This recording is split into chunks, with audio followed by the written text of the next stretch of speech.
নমস্কার। চন্দ্র যদি আপনার জন্ম ছকে পীড়িত থাকে বা লগ্নে চতুর্থে সপ্তমে নবমে দশমে দ্বাদশে চন্দ্র যদি থাকে, তাহলে একটা কথা বলছি, যতদিন তো মা জীবিত আছে কোনো কষ্ট হবে না, কিন্তু মায়ের অবর্তমানে ভীষণ কষ্টের মুখ দেখতে হয়। উপায়টা কি আছে আমি আপনাকে জানিয়েছি।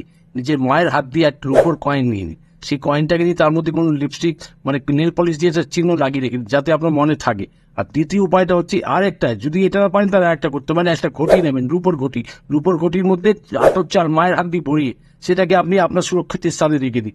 আর এবার হচ্ছে এটাকে, যদি আপনার ধরুন মা নেই, এখন মা নেই, যদি পৃথিবীতে নেই, তাহলে কি করবেন, একটা উপায় আছে, সেটা বলে দিচ্ছি।